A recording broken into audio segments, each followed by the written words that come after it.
Hey guys, Braden from Adrenalin Rush Sports Australia. Today we're going to get into the lunge. Now we're just going to start off with a bodyweight lunge, and then in the future we'll look at progressing to a front rack and back rack lunge. But once we get the principles of a good lunge in play, it's going to be a lot easier for us to lunge in the future, okay? So you'd want to understand, well, why do we need to learn to lunge if we're kiters? We're not bodybuilders. We're not going to look at building our quads and our hamstrings up.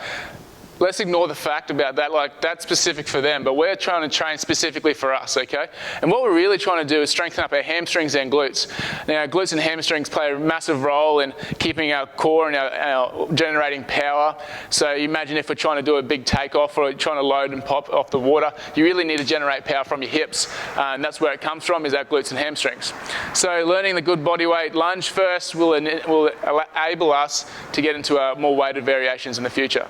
So set up for the lunge, basically what you want to look at is keeping your feet like we imagine on train tracks, okay? So when we do step out into the lunge, then notice my feet are going to be hip width at full distance, okay? So if I just get into a lunge position here, notice straight away that I've stepped evenly hip width apart, okay? And then when I come down, I sort of go down to full distance. Well, I'm controlling at the moment, so I'm not really going to bash my knee on the ground. But take into consideration, if you're on some uneven surfaces, it's going to hurt your knee if you come down too quick. And I'm going to come back up and step it out, okay? So one of the big mistakes that I see is people think they're going to walk on a tightrope and they're coming down, and this is really just an unbalanced situation, okay? So keeping hip width apart is the first one.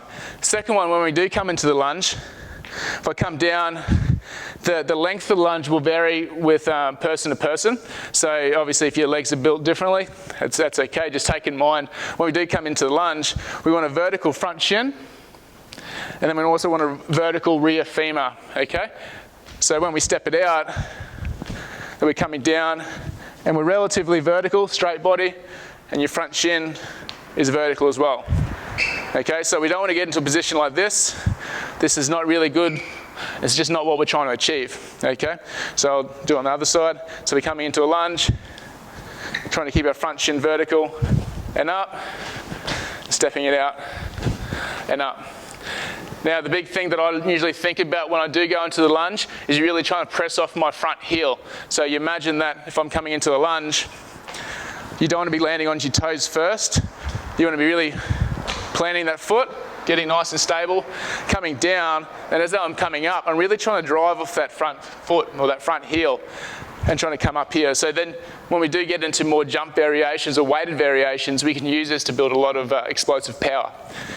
So that's the bodyweight lunge, understanding that we will need to keep our feet hip width apart when we are stepping out, and that our rear femur and our front shin are vertical.